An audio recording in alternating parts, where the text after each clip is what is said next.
चलिए शुरू करते। ये रहा हमारा पहला क्वेश्चन। एक वस्तु का द्रव्यमान 85 किलोग्राम और वेग 60 मीटर पर सेकंड है। वस्तु का संवेग ज्ञात करें। हमें इसमें संवेग पूछा गया है। Momentum is equal to mass into वेग। मास दिया गया है हमें 85 किलोग्राम इंटू वेग दिया गया है 60 इज इक्वल टू 85 गुना 60 होता है 5100। ऑप्शन नंबर बी इसका सही आंसर हो जाएगा। 5100 ये हमारा सही आंसर हो जाएगा। Next question. Mass divided by 2, द्रव्यमान की कोई वस्तु जिसका वेग 2v है का संवेग क्या होगा। एक मोमेंटम बरोबर होता है मास इंटू वेग। मास दिया गया है हमें m डिवाइडेड बाय 2 इंटू वेग दिया गया है 2 इंटू वी। दो से दो कट हो जाएंगे, m into v. Option number B हमारा सही आंसर हो जाएगा। Next question. एक गतिमान वस्तु का संवेग कुछ कारकों पर निर्भर करता है। निम्नलिखित में से कौन सा कथन सबसे उपयुक्त है। ऑप्शन ए, गतिमान वस्तु का संवेग उसके द्रव्यमान पर निर्भर करता है। संवेग बरोबर होता है m इंटू वी। यह हमारा कथन सही हो जाएगा। ऑप्शन बी, गतिमान वस्तु का संवेग उसके द्रव्यमान और वेग पर निर्भर करता है। इसमें कहा गया है गतिमान वस्तु का संवेग द्रव्यमान और वेग पर निर्भर करता है। यह हमारे फॉर्मूले पर सटीक बैठ रहा है, इसलिए ऑप्शन नंबर बी हमारा सही आंसर हो जाएगा। Next question. किसी सिस्टम में जब दो अप्रत्यास्थ पिंडों के बीच टक्कर होती है तब उसमें ऑप्शन नंबर बी गतिज ऊर्जा परिवर्तित हो जाती है परंतु संवेग संरक्षित रहता है। Next question. यदि किसी गतिमान पिंड की चाल दोगुनी कर दी जाए तो ऑप्शन नंबर सी इसका सही आंसर हो जाएगा। इसका संवेग दोगुना हो जाएगा क्योंकि मोमेंटम बराबर होता है मास इंटू वेग। वेग और संवेग सीधा प्रोपोर्शनल होते हैं, इसलिए जितना वेग बढ़ेगा उतना ही उसमें संवेग भी बढ़ेगा। अगर हमने दोगुना वेग बढ़ा दिया है तो उसका संवेग भी दोगुना बढ़ जाएगा, इसलिए ऑप्शन नंबर सी इसका सही आंसर हो जाएगा। Next question. एक टकराव में डैश डैश हमेशा की बचत की जाती है। ऑप्शन नंबर बी इसका सही आंसर हो जाएगा। एक टकराव में संवेग हमेशा की बचत की जाती है। Next question. पिंड ए जिसका द्रव्यमान 2 किलोग्राम और पिंड बी जिसका द्रव्यमान 3 किलोग्राम है एक दूसरे की ओर क्रमशः 4 मीटर पर सेकंड और 2 मीटर पर सेकंड के वेग से बढ़ रहे हैं। एक दूसरे से टक्कर के समय प्रत्यक्ष संघट होगा। ऑप्शन नंबर डी इसका सही आंसर हो जाएगा। विपरीत दिशा में। एक दूसरे से टक्कर के समय प्रत्यक्ष संघट विपरीत दिशा में होगा। Next question. 200 ग्राम द्रव्यमान वाली एक वस्तु का उसकी 10 जूल गतिज ऊर्जा के साथ संवेग होगा। हमें इसमें संवेग पूछा गया है। मोमेंटम बरोबर होता है मास इंटू वेग। मास दिया गया है हमें 200 ग्राम। इसे हम केजी में बदलने के लिए 1000 से डिवाइड करेंगे। हमें इसमें वेग का पता करना है। वेग को पता करने के लिए हमें इसमें 10 जूल गतिज ऊर्जा दी गई है। काइनेटिक एनर्जी बरोबर होती है half into m square. Kinetic energy हमें दी गई है 10 joule is equal to half. Mass दिया गया है 200 ग्राम। इसी भी हम 1000 से डिवाइड करेंगे इंटू वी स्क्वायर। 200 से 1000 को डिवाइड करने के बाद 1/5 आ जाएंगे। 2 गुना 5 इधर में डिवाइड में है, उधर जाने के बाद वो मल्टीप्लाई हो जाएंगे। 10 गुना 10 is equal to v square. हमें इसमें वी स्क्वायर दिया गया है, इसलिए इसे अंडर रूट में डालना होगा। पी बरोबर हो जाएगा 10। हमारा वेग आ चुका है 10 मीटर पर सेकंड। एक जीरो से एक जीरो खत्म, इन दो जीरो से ये दो जीरो खत्म। इसका संवेग आ चुका है 2। ऑप्शन नंबर ए इसका सही आंसर हो जाएगा 2 kilogram metre per second. Next question. यदि संवेग p और वेग v दिया हुआ हो तो द्रव्यमान m ज्ञात करने के लिए प्रयुक्त सूत्र होगा। हमें इसमें कहा गया है अगर संवेग p हो और वेग v हो तो हम द्रव्यमान ज्ञात करने के लिए कौन सा सूत्र यूज करेंगे। संवेग बरोबर है मास इंटू वेग। हमें इसमें मास पता करना है, इसलिए हम मास को वही पे रहने देंगे। ये v यहाँ पर मल्टीप्लाई में है, उधर जाने के बाद में वो डिवाइड हो जाएगा। संवेग divided by v is equal to mass. Option number B इसका सही आंसर आ जाएगा। संवेग डिवाइडेड बाय वेग। Next question. यदि वेग को दोगुना कर दिया जाए तो इसमें हमें संवेग और गतिज ऊर्जा का पता लगाना है। संवेग का फॉर्मूला होता है is equal to mass into वेग और गतिज ऊर्जा का फॉर्मूला होता है half into m v square. संवेग और गतिज ऊर्जा सीधा प्रोपोर्शनल होती है, इसलिए वेग जितना बढ़ाएंगे उतना ही संवेग बढ़ेगा। इसमें वेग दोगुना कर दिया है, इसलिए हमारा संवेग भी दोगुना हो जाएगा। ऑप्शन नंबर ए में संवेग दोगुना दिया गया है, इसलिए ऑप्शन नंबर ए हमारा सही आंसर हो जाएगा। एक बार हम गतिज ऊर्जा को भी देख लेंगे। गतिज ऊर्जा का भी रिलेशन वेग के साथ सीधा प्रोपोर्शनल है, लेकिन स्क्वायर में। जितना हम वेग को बढ़ाएंगे उसके स्क्वायर में गतिज ऊर्जा बढ़ती जाएंगी। 2 का स्क्वायर यानी कि होगा 4 गुना, इसलिए गतिज ऊर्जा हमारी 4 गुना बढ़ जाएंगी। Option number A. Next question, एक हल्के और एक भारी पिंड की गतिज ऊर्जा समान है, इसमें से किसका संवेग अधिक होगा? ऑप्शन नंबर सी इसका सही आंसर हो जाएगा, भारी पिंड का संवेग ज्यादा होगा। नेक्स्ट क्वेश्चन, किसी रॉकेट का उड़ान भरना डैश डैश द्वारा समझा जा सकता है।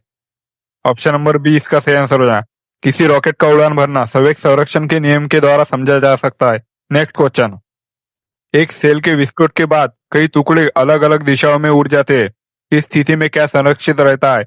ऑप्शन नंबर डी इसका सही आंसर हो जाएगा, इस स्थिति में भी संवेग संरक्षित रहता है। नेक्स्ट क्वेश्चन, 0.01 किलोग्राम द्रव्यमान की एक बंदूक की गोली को 5 किलोग्राम वजन की बंदूक से दागा जाता है। यदि गोली की प्रारंभिक चाल 250 मीटर पर सेकंड है, तो बंदूक के प्रतिक्षेप की चाल कितनी होगी?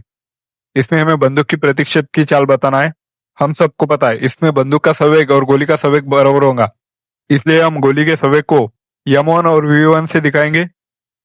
m1 into v1 is equal to, और बंदूक के संवेग को m2 और v2 से दिखाएंगे। गोली का वजन दिया गया है 0.01 इंटू गोली का वेग दिया गया है 250 metre per second is equal to, हमें इसमें बंदूक का वजन दिया गया है 5 किलोग्राम इंटू बंदूक का वेग पता करना है, इसलिए v2। इस पॉइंट को हटाने के लिए हम नीचे 100 से भाग कर देंगे। इस 5 से हम इस 250 को 50 बार में कट कर देंगे। 50 से इस 100 को हम 2 बार में कट कर देंगे। 1 डिवाइडेड बाय 2 इसका मतलब होता है 0.5 मीटर पर सेकंड। गोली इस दिशा में गई है और बंदूक इस दिशा में गई है, इसलिए हमारा आंसर माइनस में आएगा। ऑप्शन नंबर ए हमारा सही आंसर हो जाएगा, -0.50 मीटर पर सेकंड।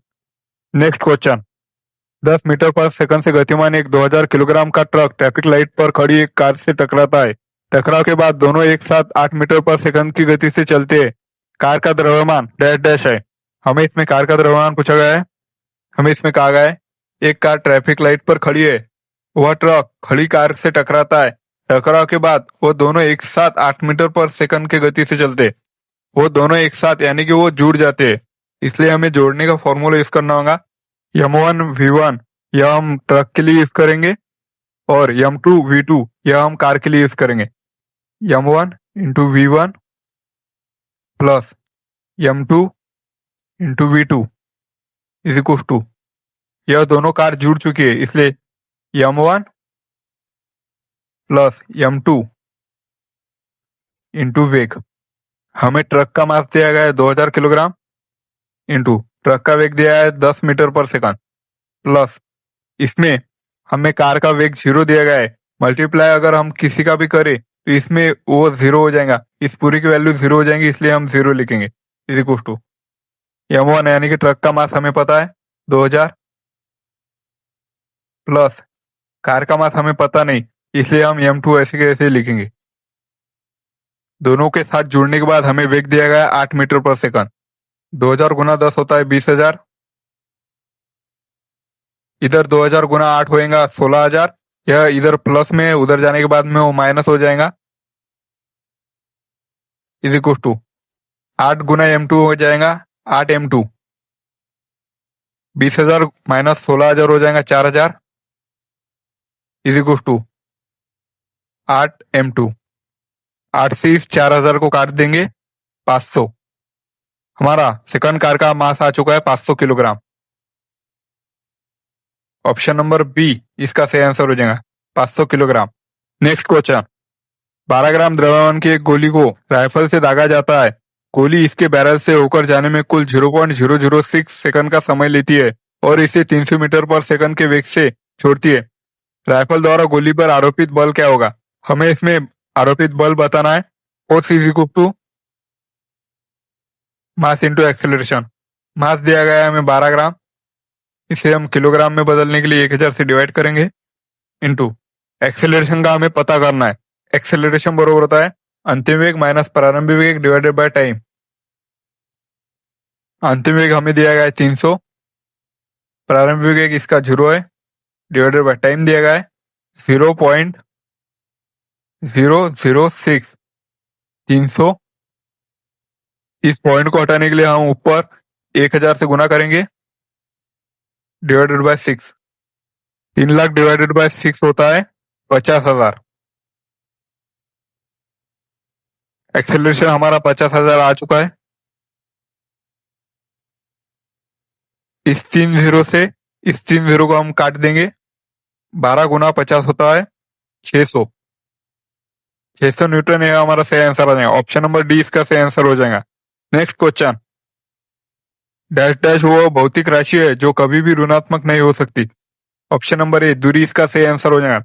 दूरी वह भौतिक राशि है जो कभी भी ऋणात्मक नहीं हो सकती है, जबकि बल, त्वरण, वेग यह ऋणात्मक हो सकते हैं।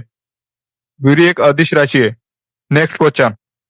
डैश डैश का उपयोग एक वस्तु की समग्र गति का वर्णन करने और किसी दिए गए समय पर इसकी प्रारंभिक स्थिति के संदर्भ में अंतिम स्थिति का पता लगाने के लिए किया जाता है। ऑप्शन नंबर बी इसका सही आंसर हो जाएगा। दूरी और विस्थापन का उपयोग प्रारंभिक और अंतिम स्थिति का पता लगाने के लिए किया जाता है। Next question. वेग और समय का गुणनफल होता है। वेग बराबर होता है विस्थापन डिवाइडेड बाय समय। हमें इसमें कहा गया है वेग और समय का गुणनफल, इसलिए हम समय को इधर डिवाइड में उधर जाने के बाद में वो मल्टीप्लाई हो जाएगा। वेग गुना समय इज इक्वल टू विस्थापन।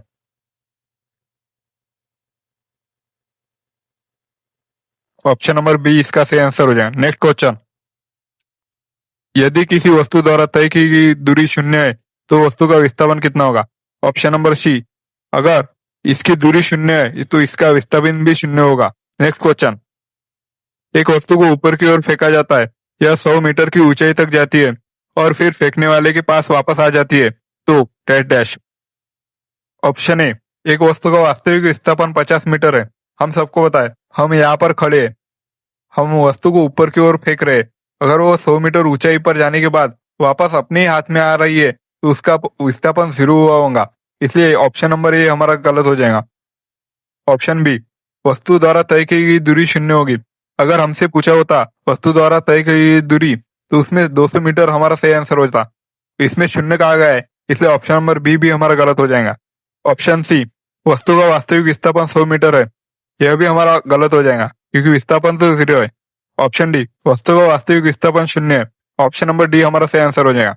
Next question.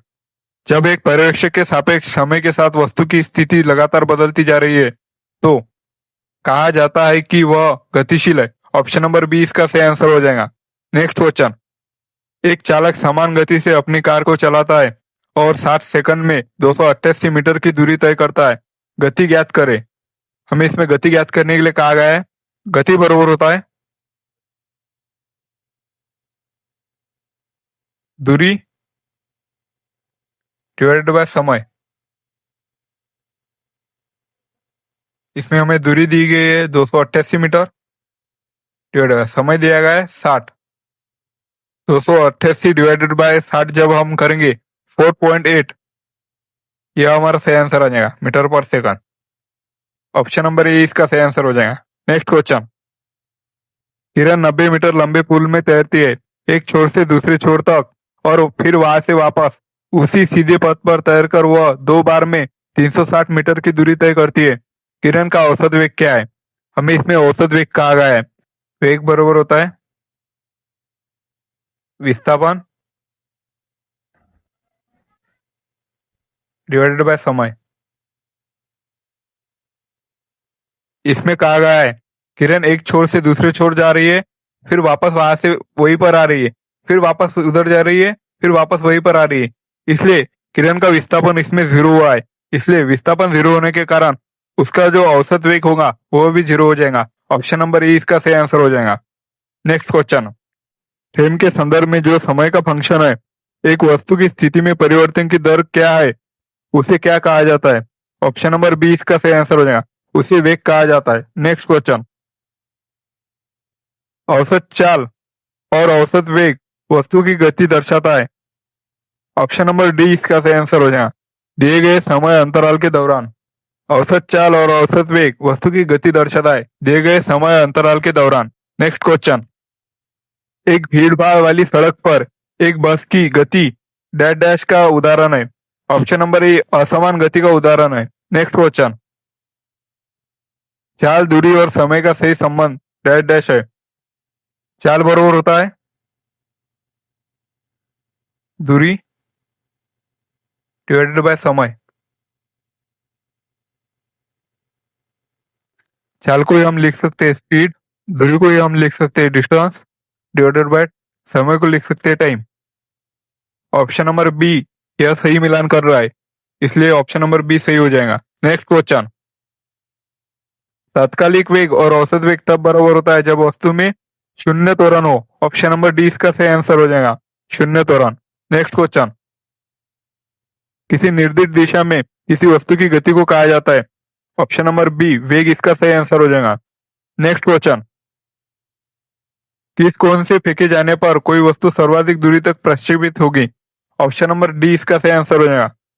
जब हम 45 अंश के कोण पर किसी वस्तु को फेंकते हैं तब वो अधिकतम दूरी पर जाएंगी। नेक्स्ट क्वेश्चन, किसी प्रक्षेप का प्रक्षेप वक्र या पथ होता है परवलयाकार। ऑप्शन नंबर सी इसका सही आंसर हो जाएगा। नेक्स्ट क्वेश्चन, यदि 5 सेकंड में किसी कार का वेग 5 मीटर प्रति सेकंड से बढ़कर 10 मीटर प्रति सेकंड हो जाए तो उसका त्वरण कितना होगा। एक्सेलरेशन बराबर होता है अंतिम वेग माइनस प्रारंभिक वेग डिवाइडेड बाय टाइम। अंतिम वेग हमें दिया गया है 10, प्रारंभिक वेग दिया गया है हमें 5, टाइम दिया गया है 5। 10 माइनस 5 होता है 5 डिवाइडेड बाय 5। 5 डिवाइडेड बाय 5 हो जाएगा 1 मीटर प्रति वर्ग सेकंड। ऑप्शन नंबर डी इसका सही आंसर हो जाएगा। नेक्स्ट क्वेश्चन, यमन किलोग्राम द्रव्यमान वाले एक लकड़ी के तख्ते पर 5 न्यूटन का बल लगाने पर यह 10 मीटर पर सेकंड के त्वरण से आगे बढ़ता है। m2 किलोग्राम द्रव्यमान वाला एक अन्य तख्ता समान बल लागू होने पर 20 मीटर पर सेकंड स्क्वायर के त्वरण से आगे बढ़ता है। यदि दोनों तख्तों को एक दूसरे के साथ बांध दिया जाए और उन पर समान बल लगाया जाए तो त्वरण कितना होगा। हमें इसमें त्वरण पूछा गया है। हमें इसमें कहा गया है अगर हम उन दोनों तख्तों को एक साथ बांध दे और उन दोनों पर 5 न्यूटन का बल लगाए तो उसमें त्वरण कितना होगा, यह हमसे कहा गया है। इसलिए हमें सबसे पहले उन दोनों का मास निकालना होगा। मास निकालने के लिए हमें 1 बाय 1 दोनों का मास निकालना होगा। इस पेज पर हमें जगह थोड़ी सी कम पड़ रही है, इसलिए हम इसके लिए दूसरा पेज यूज करेंगे। जब हम पहले वस्तु का मास निकालेंगे, force is equal to mass into acceleration. Force दिया गया है हमें 5 newton is equal to mass हमें निकालना है। एक्सेलरेशन पहली वस्तु का दिया गया है 10, 5 डिवाइडेड बाय 10। ये हमारे पहली वस्तु का मास आ चुका है। उसी तरह दूसरी वस्तु का मास अगर हमें निकालना है तो दूसरी वस्तु के लिए भी हमें उतना ही फोर्स यूज करना है। फोर्स हो जाएगा हमारा 5 m2 इंटू एक्सेलरेशन दिया गया है 20 metre per second square, 5 divided bye 20। ये हमारे दूसरी वस्तु का मास आ चुका है। अगर हम इन दोनों को जोड़े 5 divided bye 10 plus 5 divided bye 20, इनको अगर हम जोड़े नीचे ले लेंगे हम 20, 10 प्लस 5, 15 डिवाइडेड बाय 20 यानी कि 3 डिवाइडेड बाय 4। ये हमारा मास आ चुका है दोनों वस्तु का, m2 m1 प्लस m2 का मास हमारा आ चुका है 3/4। हमें कहा गया है दोनों तख्तों को एक साथ जोड़कर यानी कि 3/4 हमारा मास आ चुका है। हमें इसमें भी फोर्स का फॉर्मूला यूज करना होगा। Force is equal to mass into acceleration. Force हमें 5 न्यूटन ही लेना है इज इक्वल टू मास दिया गया है हमें 3/4। एक्सेलरेशन का हमें पता करना है। 3/4 इधर मल्टीप्लाई में उधर जाने के बाद में वो डिवाइड हो जाएंगे। 4/3 into 5 is equal to acceleration. 4 5 20 divided by 3। ये हमारा एक्सेलरेशन आ चुका है। 20 डिवाइडेड बाय 3 जब हम करेंगे 6.67, ये हमारा सही आंसर आ जाएगा। ऑप्शन नंबर ए इसका सही आंसर हो जाएगा। नेक्स्ट क्वेश्चन, वेग में परिवर्तन की दर को क्या कहा जाता है। ऑप्शन नंबर बी इसका सही आंसर हो जाएगा। वेग में परिवर्तन की दर को त्वरण कहा जाता है। नेक्स्ट क्वेश्चन, नकारात्मक त्वरण निम्न में से किसकी दिशा के विपरीत होता है? ऑप्शन नंबर ए इसका सही आंसर हो जाएगा। नकारात्मक त्वरण वेग की दिशा के विपरीत होता है। नेक्स्ट क्वेश्चन, एक समान तल वाली सीधी सड़क पर नियत त्वरण पर दौड़ने वाली एक कार के संबंध में इनमें से कौन सा कथन सत्य है? ऑप्शन ए, कार का त्वरण शून्य। इसमें हमें कहा गया है नियत त्वरण, इसलिए हमारे कार का त्वरण शून्य नहीं होगा। ऑप्शन नंबर ए हमारा गलत हो गया। कार का वेग शून्य है, यह भी हमारा कथन गलत हो जाएगा क्योंकि यह नियत त्वरण में है, इसलिए कार का वेग निरंतर बदल रहा है। कार का त्वरण निरंतर बदल रहा है, कार का त्वरण नियत है लेकिन उसका वेग बदल रहा है, यह भी कथन हमारा गलत हो जाएगा। कार का वेग निरंतर बदल रहा है, यह हमारा सही हो जाएगा। ऑप्शन नंबर डी इसका सही आंसर है। नेक्स्ट क्वेश्चन, जब कोई वस्तु एक समान गति से गति कर रही हो तो इसका त्वरण क्या होगा? ऑप्शन नंबर बी इसका सही आंसर हो जाएगा, शून्य। क्योंकि जब कोई वस्तु एक समान गति से गति कर रही हो तो इसका त्वरण शून्य होगा। त्वरण तभी होता है जब किसी वस्तु के वेग में निरंतर परिवर्तन होता रहे। नेक्स्ट क्वेश्चन, एक कार का वेग 5 सेकंड में 18 किलोमीटर पर आवर से 36 किलोमीटर पर आवर तक समान रूप से बढ़ता है। कार के त्वरण की गणना करें। हमें इसमें त्वरण निकालना है। एक्सेलरेशन बराबर होता है अंतिम वेग माइनस प्रारंभिक वेग डिवाइडेड बाय टाइम। इसमें हमें अंतिम वेग 36 किलोमीटर पर आवर दिया गया है, इसको हम मीटर पर सेकंड में बदलेंगे। 36 मीटर पर सेकंड में बदलने के लिए हमें 5/8, 36 को हम 18 से काटेंगे 2 बार में, 2 गुना 5 होता है 10।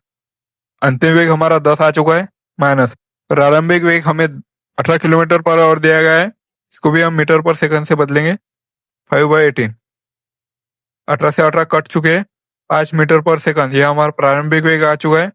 डिवाइडेड बाय टाइम दिया गया है हमें 5 सेकंड, 10 माइनस 5 होता है 5 divided by 5, 1 metre per second square. Option number C इसका सही आंसर आ चुका है। नेक्स्ट क्वेश्चन, 30 किलोग्राम द्रव्यमान के एक लोहे के गोले का व्यास 10.5 किलोग्राम द्रव्यमान के एल्यूमिनियम के गोले के बराबर है। दोनों गोलों को एक साथ खड़ी चट्टान से गिराया जाता है। जब वे भूमि से 10 मीटर की दूरी पर हो तो उनका डैश डैश समान होगा। ऑप्शन नंबर बी इसका सही आंसर होगा, उन दोनों का त्वरण समान होगा। नेक्स्ट क्वेश्चन, शून्य त्वरण का अर्थ डैश डैश है। ऑप्शन नंबर ए इसका सही आंसर होगा, शून्य त्वरण का अर्थ है वस्तु का वेग स्थिर होना। नेक्स्ट क्वेश्चन, धनात्मक त्वरण का अर्थ डैश डैश है।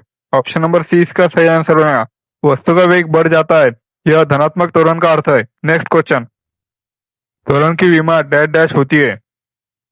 त्वरण बराबर होता है वेग में परिवर्तन डिवाइडेड बाय टाइम। वेग को हम लिख सकते हैं metre per second, divided by time को भी हम सेकंड में लिख सकते हैं, मीटर पर सेकंड स्क्वायर। इसलिए लेंथ मीटर में दी गई है इसलिए 1 m, मास हमें नहीं दिया गया है इसलिए 0। टाइम टाइम यह डिवाइड में वो ऊपर जाने के बाद में माइनस हो जाएगा, -2। L1 m0 t-2 option number A में दिया गया है, इसलिए ऑप्शन नंबर ए हमारा सही आंसर हो जाएगा। नेक्स्ट क्वेश्चन, मंदता का अर्थ डैश डैश त्वरण है। ऑप्शन नंबर ए इसका सही आंसर हो जाएगा, मंदता का अर्थ ऋणात्मक त्वरण होता है। नेक्स्ट क्वेश्चन, किसी वस्तु का वेग व्यतीत हुए समय के समानुपाती होता है तो वस्तु का डैश डैश होगा। ऑप्शन नंबर सी इसका सही आंसर हो जाएगा, किसी वस्तु का वेग व्यतीत हुए समय के समानुपाती होता है तो वस्तु का एक समान त्वरण होगा। नेक्स्ट क्वेश्चन, मुक्त रूप से गिर रही किसी वस्तु की गति का उदाहरण है। ऑप्शन नंबर बी इसका सही आंसर हो जाएगा, यह समान त्वरित गति का उदाहरण है। नेक्स्ट क्वेश्चन, स्थिर अवस्था से शुरू होने के बाद एक नाव एक सीधी रेखा में नियत दर से 3 मीटर पर सेकंड स्क्वायर के त्वरण से 8 सेकंड तक गति करती है। इस समय के दौरान नाव द्वारा तय की गई कुल दूरी ज्ञात कीजिए। हमें इसमें कुल दूरी ज्ञात करना है, इसमें हमें गति का दूसरा समीकरण यूज करना है, s is equal to ut plus half at square. इसमें हमें प्रारंभिक वेग 0 दिया गया है क्योंकि वो वस्तु स्थिर अवस्था से शुरू हो रही है, इसलिए u 0 होने के कारण वो t को भी 0 कर देंगे क्योंकि वो दोनों मल्टीप्लाई में है, इसलिए 0 प्लस हाफ। एक्सेलरेशन दिया गया है हमें 3 इंटू टाइम दिया गया है हमें 8 सेकंड, 8 का स्क्वायर होता है 64। इस 2 से हम इस 64 को 32 बार में काट देंगे, 32 गुना 3 होता है 96। S is equal to 96 metre, यह हमारी दूरी आ चुकी है। ऑप्शन नंबर 20 का सही आंसर हो जाएगा। इस क्वेश्चन में हम ऑप्शन से भी ऑप्शन एलिमिनेट कर सकते थे। इसमें हमें दूरी पूछी गई है, दूरी का मात्रक मीटर होता है, इसलिए ऑप्शन नंबर बी वैसे भी हमारा सही आंसर हो जाएगा। नेक्स्ट क्वेश्चन, निम्नलिखित में से कौन सा समीकरण वेग समय संबंध को दर्शाता है? ऑप्शन नंबर सी इसका सही आंसर हो जाएगा। v is equal to u plus a t, यह हमारे वेग समय संबंध को दर्शाता है। यह गति का पहला समीकरण है। गति का दूसरा समीकरण s is equal to u t plus half a t square, यह हमारे स्थिति और समय को दर्शाता है। V square is equal to u square plus twice of a s, यह हमारा गति का तीसरा समीकरण। गति का तीसरा समीकरण वेग और स्थिति को दर्शाता है। नेक्स्ट क्वेश्चन, यदि एक ट्रॉली विरामावस्था से 2 मीटर पर सेकंड स्क्वायर के त्वरण से गतिमान होती है तो 4 सेकंड बाद उसका वेग होगा। इसमें हमें गति का पहला समीकरण यूज करना है, v is equal to u plus a t. इसमें हमें आरंभिक वेग दिया गया है 0, क्योंकि वो ट्रॉली विरामावस्था से प्रारंभ हो रही है, इसलिए इसका आरंभिक वेग 0 हो जाएगा। प्लस एक्सेलरेशन हमें 2 दिया गया है, इंटू टाइम दिया गया है 4 is equal to 8 metre per second, यह हमारा सही आंसर हो जाएगा। ऑप्शन नंबर ए इसका सही आंसर है। नेक्स्ट क्वेश्चन, एक रेलगाड़ी विरामावस्था से 5 मिनट में उसकी गति 90 किलोमीटर प्रति घंटा हो जाती है। यह मानते हुए कि त्वरण समान है तो रेलगाड़ी द्वारा उसी समय में तय की गई दूरी होगी। इसमें हमें दूरी पता करना है, इसलिए हम गति का दूसरा समीकरण इसमें यूज करेंगे, s is equal to u t plus half a t square. रेलगाड़ी विरामावस्था से शुरू होने के कारण उसका आरंभिक वेग 0 हो जाएगा, इस पूरे वैल्यू को 0 कर देगा, प्लस हाफ। हमें इसमें एक्सेलरेशन का पता करना है।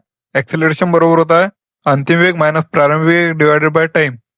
अंतिम वेग हमें दिया गया है 90 किलोमीटर प्रति घंटा। 90 किलोमीटर प्रति घंटा दिया गया है, इसे हमें पहले मीटर पर सेकंड में करना पड़ेगा। मीटर पर सेकंड में करने के लिए हमें 5/18 से इसे मल्टीप्लाई करना होगा। 18 5 90, 5 मल्टीप्लाई बाय 5 होता है 25, 25 मीटर पर सेकंड।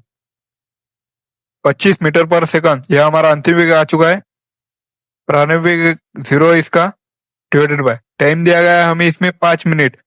5 मिनट को जब हम सेकंड में बदलेंगे, 5 गुना 60, 5 से इस 25 को हम 5 बार में कट कर देंगे, 5 से इस 60 को हम 12 बार में कट कर देंगे। 1 डिवाइडेड बाय 12, यह हमारा एक्सेलरेशन आ चुका है। यहाँ पर हम एक्सेलरेशन की वैल्यू पुट करेंगे, 1 डिवाइडेड बाय 12 इंटू टाइम का स्क्वायर। टाइम दिया गया है हमें 300 सेकंड, 300 गुना 300, ये हमारा टाइम का स्क्वायर आ चुका है। 12 से जब हम इस 300 को काटेंगे तो 25 आंसर आ जाएगा। बाद में इस 2 से जब हम इस 300 को काटेंगे, इसमें 150 आ जाएगा। 25 गुना 150 बराबर होता है 3750, यह मीटर में आ चुका है। ऑप्शन हमारे किलोमीटर में दी गई है, इसे हम किलोमीटर में बदलने के लिए 1000 से डिवाइड करेंगे। 1000 से डिवाइड करने के बाद 3.75 किलोमीटर, यह हमारा आंसर आ जाएगा। ऑप्शन नंबर डी इसका सही आंसर है। नेक्स्ट क्वेश्चन, गति का दूसरा समीकरण डैश डैश और समय के बीच संबंध प्रदान करता है। गति का दूसरा समीकरण है s is equal to u t plus half a t square. यह हमारा स्थिति और समय, इन दोनों के बीच संबंध प्रदान करता है। ऑप्शन नंबर डी स्थान और स्थिति, यह हमारा सही आंसर हो जाएगा। नेक्स्ट क्वेश्चन, गति के निम्नलिखित समीकरण में से कौन सा एक पिंड द्वारा सीधी यात्रा की गई दूरी या विस्थापन को निर्धारित करने के लिए इस्तेमाल किया जा सकता है? ऑप्शन नंबर ए इसका सही आंसर हो जाएगा। S is equal to u t plus half a t square, यह हमारा गति का दूसरा समीकरण है। यह दूरी या विस्थापन को निर्धारित करने के लिए इस्तेमाल किया जा सकता है। नेक्स्ट क्वेश्चन, गति के समीकरणों के संबंध में निम्नलिखित में से कौन सा गलत है?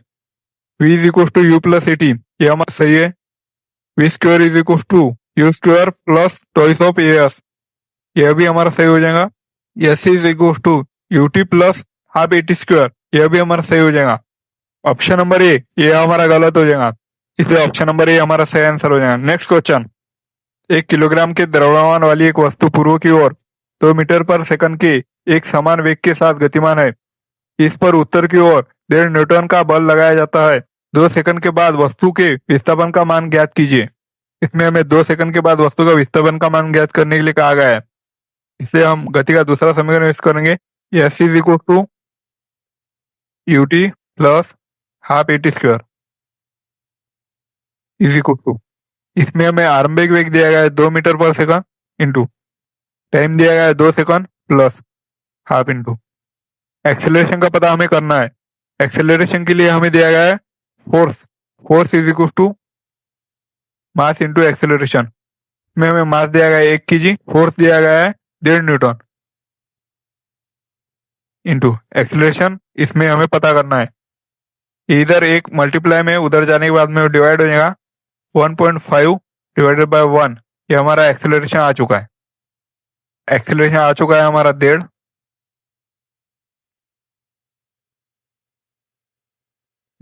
टाइम दिया गया है 2 सेकंड। 2 का स्क्वायर होता है 4। 2 से इस 4 को हम 2 बार में कट कर देंगे। 2 गुना 2 होते हैं 4 प्लस 1.5 गुना 2 होते हैं 3। 4 प्लस 3 होता है 7। 7 मीटर। ये हमारा सही आंसर हो जाएगा। ऑप्शन नंबर ए इसका सही आंसर है। नेक्स्ट क्वेश्चन, सरल रेखीय गति में वस्तु चलती है। ऑप्शन नंबर ए इसका सही आंसर हो जाएगा। सरल रेखीय गति में वस्तु सीधी रेखा में चलती है। नेक्स्ट क्वेश्चन, निम्न में से कौन सा घर्षण बल के बारे में सही नहीं है। ऑप्शन नंबर डी इसका सही आंसर हो जाएगा। रोलिंग घर्षण स्लाइडिंग घर्षण की तुलना में अधिक होता है। मशीन में बॉल बेयरिंग घर्षण कम होता है। ऑप्शन नंबर डी हमारा सही आंसर हो जाएगा। नेक्स्ट क्वेश्चन, ब्रेक लगाने पर एक कार मुख्य रूप से डैश डैश बल के कारण रुक जाती है। ऑप्शन नंबर सी इसका सही आंसर हो जाएगा। ब्रेक लगाने पर एक कार मुख्य रूप से घर्षण बल के कारण रुक जाती है। नेक्स्ट क्वेश्चन, निम्न में से कौन सी घटना घर्षण के बिना मुश्किल है। ऑप्शन नंबर सी, एक गिलास को पकड़ना। यह घर्षण बल के बिना होना मुश्किल है। नेक्स्ट क्वेश्चन, दो सतहों के बीच सतह की अनियमितता के परिणाम स्वरूप घर्षण होता है। ऑप्शन नंबर ए इसका सही आंसर हो जाएगा।